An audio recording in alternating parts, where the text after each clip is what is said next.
Boa tarde! Está começando o Jornal Global News dessa semana. Seja muito bem-vindo ao nosso jornal. Vamos falar dos acontecimentos em Poções, na Bahia, no Brasil e no mundo. Vamos para os destaques de hoje. O Brasil enfrenta a maior seca dos últimos tempos. Carreta do Hospital de Amor em Bom Jesus e o 7 de setembro em Poções. Tudo isso e muito mais você confere agora no Global News.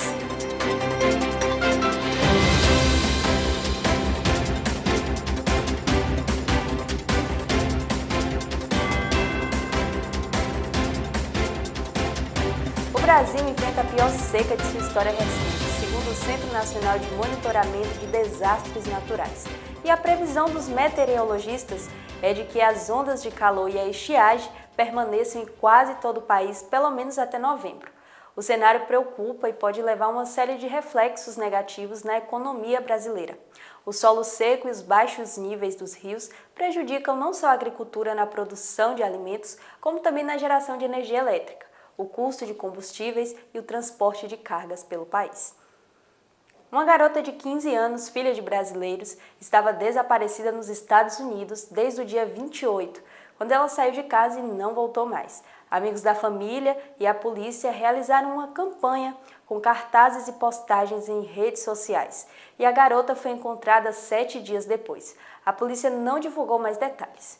Amanda Caldeira nasceu nos Estados Unidos e mora no estado de Nova Jersey, numa cidade com cerca de 20 mil habitantes, a 16 quilômetros de Nova York.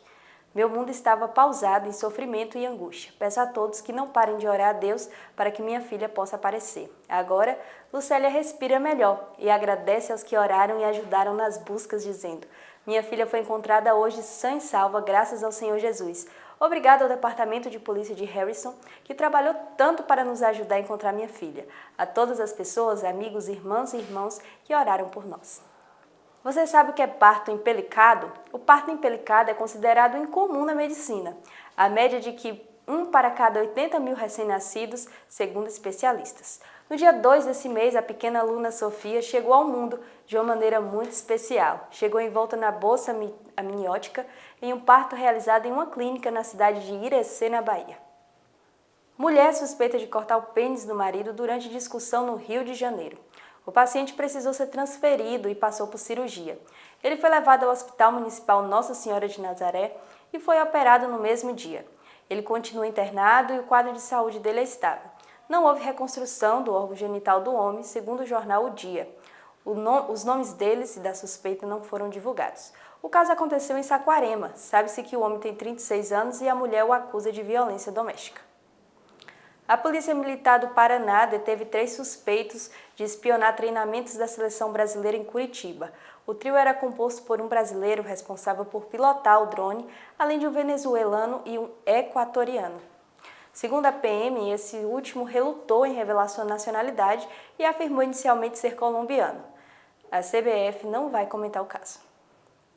Voltando ao assunto de saúde pública, a carreta do Hospital de Amor está em Bom Jesus da Serra. Começou o atendimento na segunda-feira, dia 2, com a reunião aberta à população, com cerca de 300 pessoas. São 30 atendimentos diários, com atendimento clínico, espirometria e tomografia.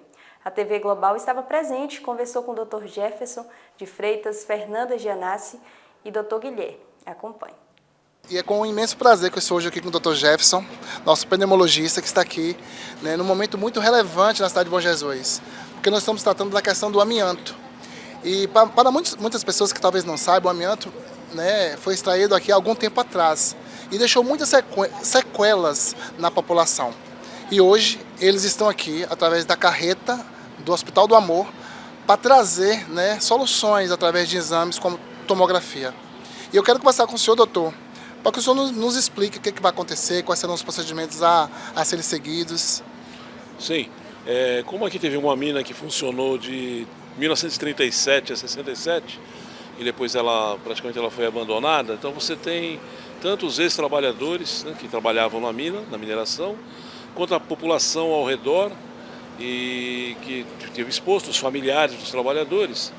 E essas pessoas podem ser acometidas das doenças relacionadas à exposição a essa fibra denominada amianto ou asbesto, são sinônimos.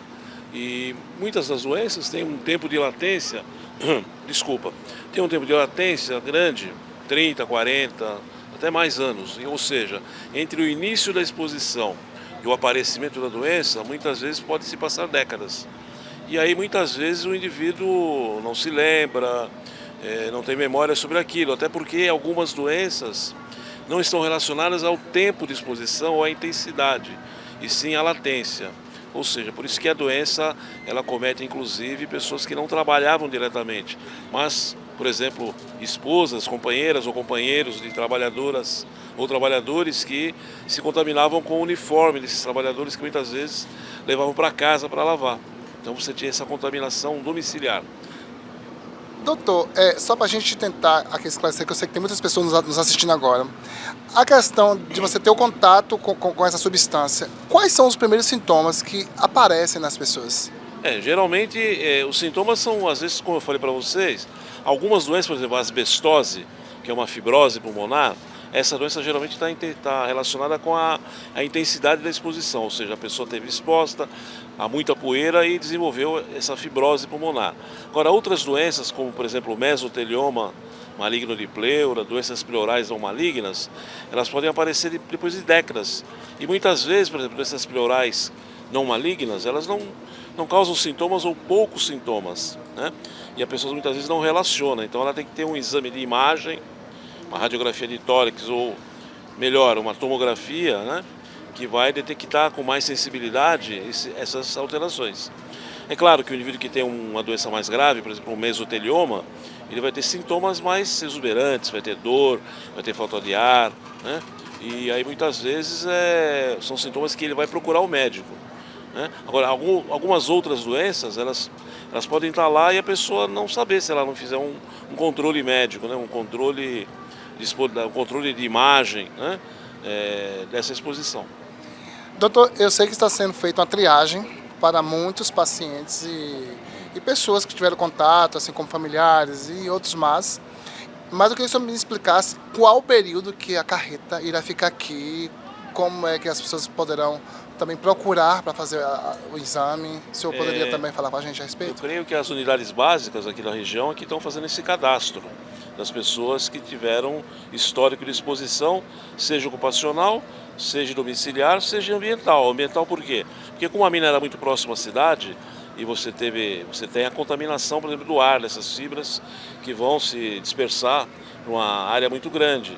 Então você pode ter contaminação de moradores, por exemplo, por essas fibras. Então as pessoas têm que se cadastrar na unidade básica, creio eu que vai ser na unidade básica, que vai ter um dia que ela vai ter que vir aqui fazer o exame, né?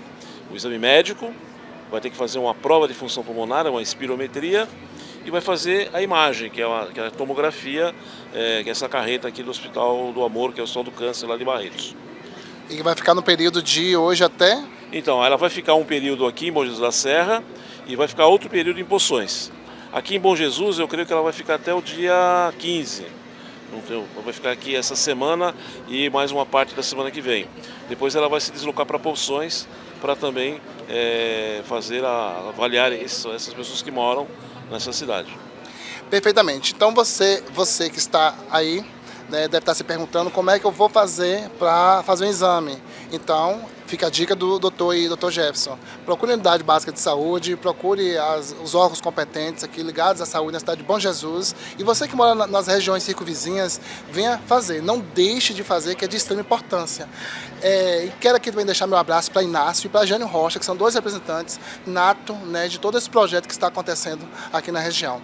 Doutor, eu deixo aqui também o microfone para que o senhor possa fazer também jus aos agradecimentos, algumas considerações finais. Bom, queria agradecer o convite, foi um prazer estar aqui, é a segunda vez que eu venho aqui a Bom Jesus da Serra, e pedir que as pessoas então façam um cadastro. O cadastro é para você saber o dia que você vai vir, para não ter tumulto, né? Então a pessoa sabe que ela vai fazer o exame naquele dia e no mesmo dia ela vai fazer o exame médico, o exame de função pulmonar, que é a espirometria, e a tomografia. Então tem que ter um cadastro para agendar, para não ter problemas, né? Então a pessoa não pode vir aqui e fazer no dia. Ela vai ser cadastrada e vai ter o dia que ela vai ter que comparecer e fazer esse exame. E o mais importante, depois que a carreta for embora, você tem que continuar o segmento, porque esses exames eles têm que ser feitos periodicamente. Então depois de um ano, depois de 2 anos, né, você vai ter que fazer um controle com os médicos aqui da região, daqui de Poções e de Bom Jesus da Serra, para ver se está correndo tudo bem, tá certo? Obrigado, doutor. Então aqui é Zezinho para o Global TV News. Um grande abraço. Estamos agora aqui no Global News com Fernanda, doutora Fernanda Gianazzi, fundadora da ABREA. Fernanda, você que já vem caminhando com essa luta há tantos anos, diga aqui para nós um pouquinho qual a importância dessa carreta tomógrafa aqui em Bom Jesus da Serra e região. Pois é, a carreta, o fato dela ter essa mobilidade, ela pode vir a regiões que têm carência. Nós não temos tomógrafos aqui na região. Então, para que desloquem todos esses ex-empregados, familiares, até conquista, nem sempre é muito fácil. Tem um custo que às vezes as famílias não podem arcar. Mesmo para as prefeituras tem essas dificuldades de remoção. Então, o que nós fizemos foi trazer para cá, para que esses exames sejam feitos aqui, 450 serão examinados. É uma amostra, não é o universo, porque realmente, mas estamos buscando os que trabalharam mais tempo, os que têm mais sintomas, para que a gente tenha uma foto da situação, para que nós implementemos políticas públicas que protejam essa população que foi duramente exposta, sem conhecimento dos riscos, a um agente reconhecidamente cancerígeno para os seres humanos. Fernanda, a gente aqui da região toda, né? A gente fica abismado de como foi essa agressão à nossa sociedade, ao povo, a falta e a carência de informação dessa empresa. Você que já luta e abraçou essa causa há 40 anos, diga aqui para nós, como foi essa descoberta? Bom, eu era recentemente formada em engenharia, prestei um concurso para auditoria fiscal do Ministério do Trabalho e ali eu me deparei com quais temas são mais urgentes para a sociedade brasileira. E sendo o amianto, o Brasil, um dos maiores produtores do mundo, um dos maiores utilizadores e exportadores, então este assunto mereceu todo o nosso olhar. E aí eu fui estudar o assunto e descobri que tinha havido uma mina aqui na região. Eu não conhecia Bom Jesus da Serra, falar a verdade, nunca tinha ouvido falar. Poções, uma cidade um pouco maior. E aí, por coincidência, e que eu acho que os astros nos inspiraram e outras forças, eu vim a conhecer, então, o nosso amigo Zilton Rocha, que era deputado estadual na Bahia, e que ele, sabendo, né, que a gente estava interessado nesse tema, ele nos convidou para vir aqui. Isso foi há 20 anos atrás. Desde então, o fato de ver essa população sofrendo, morrendo, sem diagnóstico ou por causa desconhecida, como muitos atestados de óbito que nós nos deparamos, aquela indignação foi crescendo a tal ponto que eu disse, não, nós precisamos fazer alguma coisa. O grande problema são os recursos, que não estão disponíveis. Veja, são mais de R$500 mil que estão sendo empregados aqui, por força das multas aplicadas pelo Ministério Público do Trabalho, e que nós fomos até eles, trouxemos a problemática, fizemos projetos para que esses recursos viessem. E lógico, nós vamos ser fiscalizados pelo bom uso, e eu creio que faremos. Quanto mais a população se interessar, vier ajudar nessa busca, com certeza nós vamos ter um quadro da situação para chegar em Brasília e falar, olha aqui, Ministério da Saúde, vocês negligenciaram até hoje da situação de Poções de Bom Jesus. Nós queremos recursos para que essa população possa ser continuamente assistida, tratada, monitorada, porque essa população merece esse olhar do nosso Ministério da Saúde. Não podem ficar esquecidos. A indústria do amianto, ela quer que todos morram e que não saibam do que morreram. Ela faz isso o tempo todo. Ela invisibiliza as doenças. Existe um pacto feito entre os empresários e muitos sindicatos, inclusive o de Minasul, para que essas doenças não apareçam. O que nós queremos é que isso venha à tona e que seja discutido de maneira séria. E um detalhe, agora o governo de Goiás permitiu que a mina de Minaçu funcione mais 5 anos, tá? Isso é muito grave, porque são mais pessoas que vão estar expostas, são as vidas, que aqui está muito bem descrito, dos nossos pais. É o minério que vai para fora do Brasil, tá? Para matar mais gente. Esse amianto que tem um carimbo, o DNA do Brasil. É uma vergonha. Isso é uma prática condenável de racismo ambiental. Porque no Brasil está proibido, mas nós estamos exportando principalmente para a Ásia e nós não podemos permitir isso. Nossa, eu agradeço demais, viu, Fernanda? Eu que agradeço. Agradeço pela luta e a gente, como um povo, agradece esse tempo todo que você vem correndo e lutando por nós, viu? Oi, gente, aqui é Zezinho. Hoje eu estou aqui com o Dr. Guilherme, olha, Hospital do Amor. Então já trata de tudo, saúde, amor e enfim. O senhor é coordenador de projetos do Hospital do Amor e eu queria que o senhor falasse qual a importância de o senhor aqui hoje em Bom Jesus, tratando justamente da saúde de pessoas. Bom, então eu sou coordenador de pesquisa lá no hospital e lá no hospital a gente tem essa tomografia, que a gente chama de tomografia de baixa dose, que ela é feita justamente, né, ela é para poder pegar essas pessoas que estão no início de alguma doença pulmonar. Então a nossa intenção é prevenir, né? Então a gente faz essa tomografia de baixa dose que fala, uma tomografia que ela não vai contraste, uma tomografia que ela não precisa de jejum, é uma tomografia mais simples. Então a gente pega essas pessoas que estão dentro do grupo de risco que a gente fala e faz essa tomografia para detectar essas lesões no pulmão, se elas existirem, e poder tratar logo no início, né? Tá. Doutor Gui bem íntimo, ó, doutor Gui, viu, gente? Doutor Guilherme, me diga uma coisa aqui. Vocês fazem sempre essa caravana ou é algo específico somente para os lugares de risco no Brasil? Olha, a nossa intenção é trazer essa tomografia para todos os lugares que tem pessoas expostas, né, em situação de risco no Brasil. Por enquanto, a gente está em processo de implementação desse programa lá no hospital, então a gente está fazendo no hospital e em regiões ali em volta do hospital. Tá? Então essa carreta ela foi feita para ser itinerante, então para ela ir visitar esses lugares e atender a essas pessoas que estão mais vulneráveis, que não têm condições de chegar, né, até o nosso hospital para fazer essas tomografias. Então a gente chegar até essas pessoas. Talvez o senhor possa me perguntar, pela beleza dessa carreta, onde ela foi feita, o senhor poderia me falar? Essa carreta ela veio de fora pra gente, né? Mas todas as partes de manutenção e embelezamento, né, da carreta é feita por nós lá no Hospital de Amor.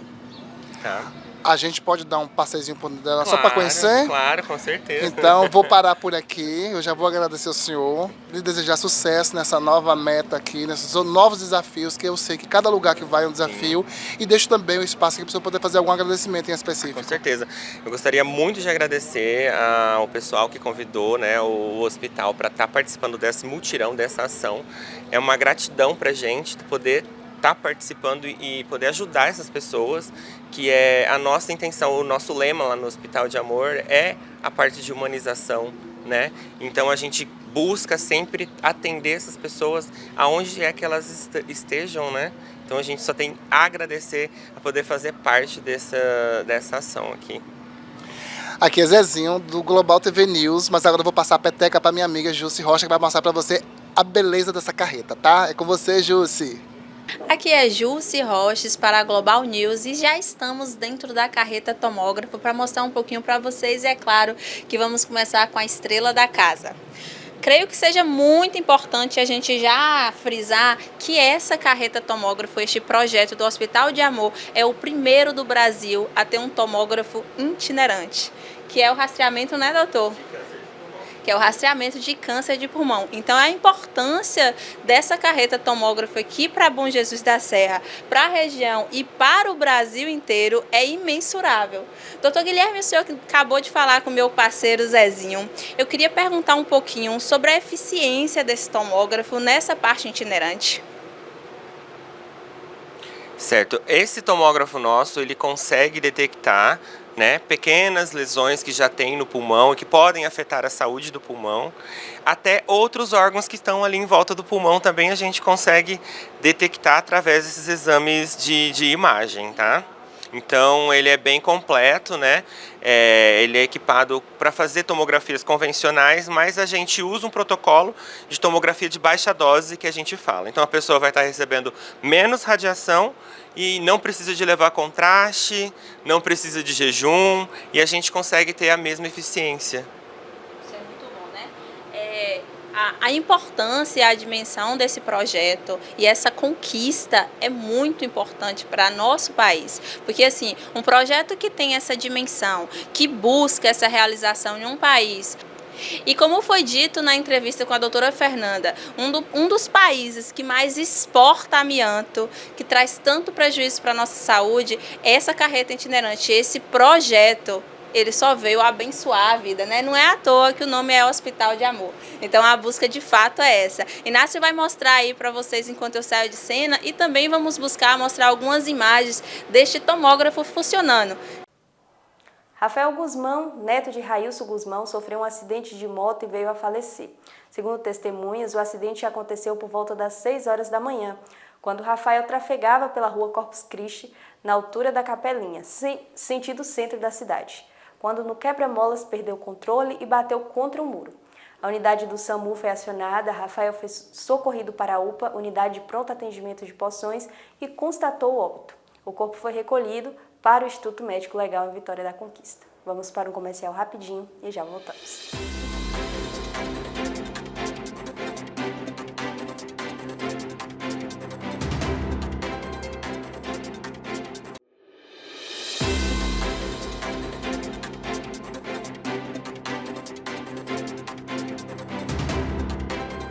Estamos de volta com mais informações. Na manhã do dia 2, policiais militares foram solicitados para prestar apoio à justiça durante o cumprimento de mandato de prisão por falta de pagamento de pensão alimentícia na cidade de Poções. Os militares prestaram apoio ao oficial de justiça para o cumprimento de mandato de prisão em desfavor de 2 homens por descumprirem os acordos das ações que beneficiavam seus respectivos alimentados.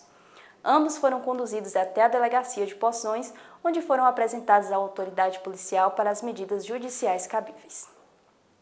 Mais um acidente na BA-640, dessa vez foi na entrada do povoado do Bonfim do Amianto, quando um veículo de cor branca que entrou na pista sem observar se a pista estava livre e uma motocicleta que trafegava no sentido de Poções.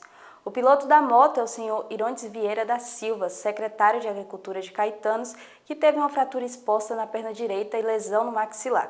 A vítima foi socorrida para a UPA de Poções e transferida para o Hospital de Base de Vitória da Conquista.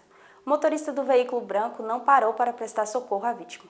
Vale lembrar que o acesso ao Bonfim é uma obra nova e sem sinalização, que dificulta muito a entrada e saída de veículos e que na região é muito comum condutores de moto e carros sem treinamento e habilitação. O Tribunal Eleitoral proibiu um evento político do candidato Lucas Diaete. O evento seria realizado no dia 6 de setembro de 2024 em Boa Nova.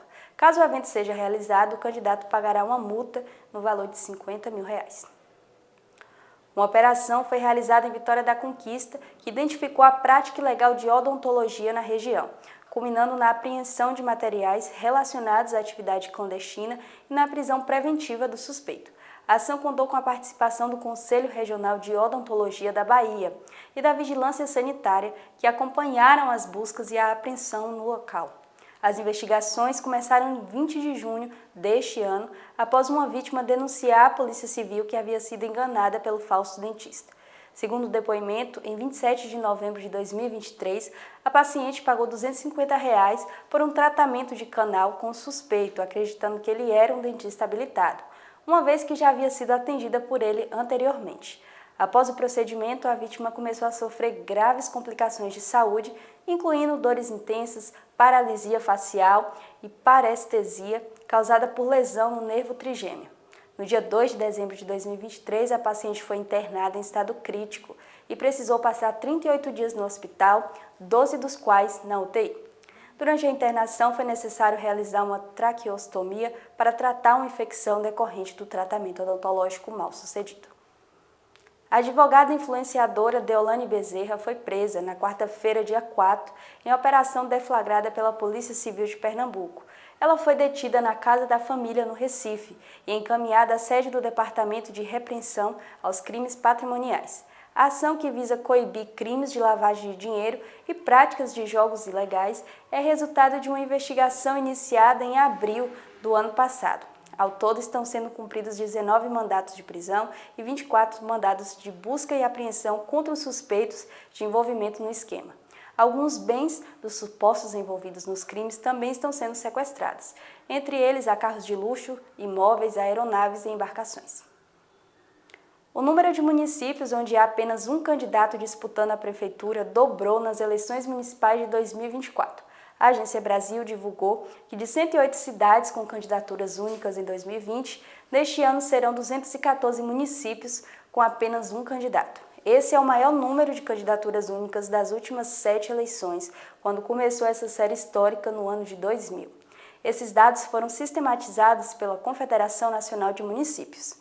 A média populacional das cidades com candidatura única é 6,7 mil habitantes. No Rio Grande do Sul, são 43 cidades, Goiás, 20 e Mato Grosso, 9. São os estados com maiores números de candidaturas únicas. O 7 de setembro é uma das datas comemorativas mais importantes do Brasil. Essa é marcada por apresentações em todo o Brasil das escolas, instituições e fanfarras. O dia rememora a independência. Em Poções, o desfile foi abrilhantado por estudantes e profissionais, trazendo alegria e muita cultura para um grande público que prestigiou esse momento.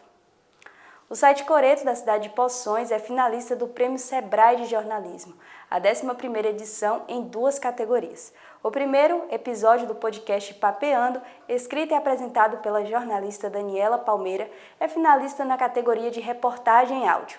O episódio Tiene na Feira Livre narra a história de empreendedorismo da feirante e guarda municipal Tiene Lemos. Além disso, a estudante Emily Chaves, que escreveu a reportagem Liderança Feminina, Histórias de Mulheres Barrachocenses, que são destaques em diferentes campos de atuação, está concorrendo na categoria Jornalista Universitário. A reportagem foi produzida por meio do Programa de Bolsas de Reportagem do veículo e conta a história de várias mulheres que exercem papel de liderança em áreas de atuação distintas, como na educação, comércio, advocacia e saúde. Nós desejamos os nossos mais sinceros parabéns ao site Coreto daqui de Poções. O 90 Segundos de hoje tem uma convidada muito especial, Nathalie Souza. E aí, pessoal, tudo bom? Me chamo Nathalie Souza, mais conhecida como Nath. Sou filha de Tiene da Verdura, fui criada pela minha mãe, né? Uma mãe solo, que sempre deu suor à alma para poder me criar e fazer a mulher que eu sou hoje, né? Desde pequenininha sempre estudei em escolas públicas e me orgulho muito disso porque, apesar de ser uma escola pública, a gente consegue adquirir muitos conhecimentos. Então a gente quebra esses paradigmas de só a escola particular faz a pessoa ser diferente, faz a pessoa ter um futuro exemplar. Não, a gente pode conquistar várias coisas, mas vindo de baixo também, né? Não é só, já sou rica, não. É muita luta. Então, desde pequenininha que eu sofro com isso, né? É pretinha, do cabelo duro. Agora que a gente vai crescendo mais um pouquinho, o cabelo vai abaixando por causa do comprimento. Mas, é preta, do cabelo duro, a mãe trabalha na feira, tem um pampinha que vende banana. Minha avó levava a gente para vender banana, assim, ó, com a vasilha, com a bacia na cabeça, e eu ia com vó e vendia umbu, vendia limão. Então já é aquela tradição da nossa família, né? A família de feirantes. E eu trabalhei muito tempo com minha avó nas ruas, e depois minha mãe e minha avó colocou a barraquinha de verdura. E eu ia, ajudava, e gritava de um lado, gritava de outro, e eu sempre pedia para minha mãe: ô mãe, eu quero minha barraca. Mãe tinha a barraca dela no carro, né, no Pampa, que é a ficha de minha mãe, né, assim é que eu posso dizer, a marca registrada, que é o Pampinha. E aí minha mãe tinha o Pampa e eu tinha a barraquinha na frente, vendia muito, vendia horrores. Toda vez, todo sábado, mãe me dava um dinheirinho, eu guardava meu dinheiro. Ia tomar um sorvete, curtia, tinha meu dinheirinho. Sempre minha mãe mostrando, nos ensinando, né, a ter essa independência. E a gente vai crescendo, vai conhecendo novos ares, conquistando aí várias outras coisas. Me tornei digital influencer, também sou apresentadora do programa de TV. E agora estou finalizando a minha faculdade, a minha graduação de enfermagem. Final do ano estou formada em nome de Jesus, uma enfermeira. Então a gente pode entender que mesmo a gente vindo de baixo, a gente querendo, a gente consegue conquistar várias coisas. Então basta você querer. Eu sou uma menina preta, do cabelo duro, que veio de baixo, de uma periferia, né, do açude. Eu morava no açude. Então assim, a gente consegue perceber que a gente consegue sim as coisas, a gente pode correr atrás. Que se a gente se valorizar, se a gente correr atrás dos nossos futuros, dos nossos sonhos, a gente consegue conquistar lugares altíssimos. Então eu posso dizer que eu sou uma menina, que eu conquistei tudo aquilo que eu queria. E que eu ainda vou conquistar muito mais, né? Em nome de Jesus. O Jornal Global News fica por aqui. Te vejo na próxima segunda. Tenha uma boa semana e até mais.